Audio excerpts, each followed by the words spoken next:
Road கடை பட்டாணி மசாலா எப்படி செய்யலான்னு பார்க்கலாம். 1 கப் காஞ்ச பட்டாணி எடுத்திருக்கேன். 200 கிராம் தண்ணி ஊற்றி அலசிட்டு ஒரு 2 கப் தண்ணி சேர்த்து ஊற விட்டுடலாம். ஒரு 5 மணி நேரம். 5 மணி நேரம் ஆயிடுச்சு. நல்லா ஊறிடுச்சு. இந்த தண்ணியோடய நம்ம குக்கரில் சேர்த்து கொஞ்சமாக தண்ணி சேர்க்கலாம். நிறையா சேர்க்க வேணாம். கொஞ்சமாக உப்பு, கொஞ்சமாக மஞ்சத்தூள் மிக்ஸ் பண்ணி ஒரு 4 விசில் விட்டுடலாம்.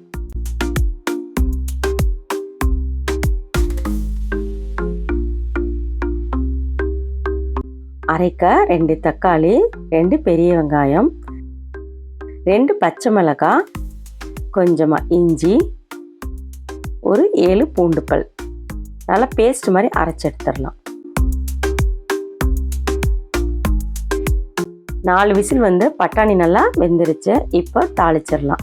எண்ணெய், 1/2 டீஸ்பூன் சோம்பு, கருவேப்பிலை, அரைத்த பேஸ்ட்டு இதில் சேர்த்து நல்லா மிக்ஸ் பண்ணிடலாம். பச்சை வாசம் போகிற அளவுக்கு நல்லா மிக்ஸ் பண்ணிடலாம்.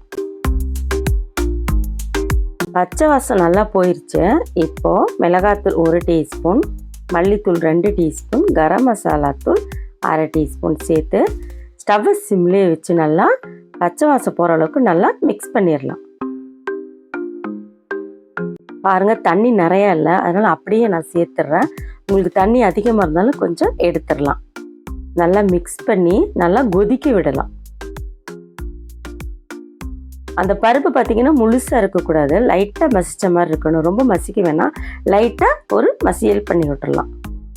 2 டீஸ்பூன் கடலை மாவு சேர்த்து தண்ணி ஊற்றி நல்லா கரைச்சி அதையும் இது கூட சேர்த்துடலாம்.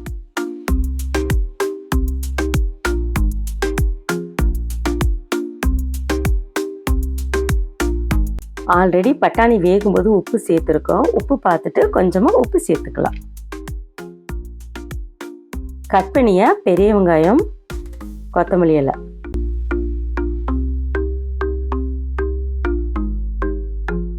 மணக்க மணக்க ரோட்டு கடையில் கிடைக்கக்கூடிய பட்டாணி மசாலா ரெடி.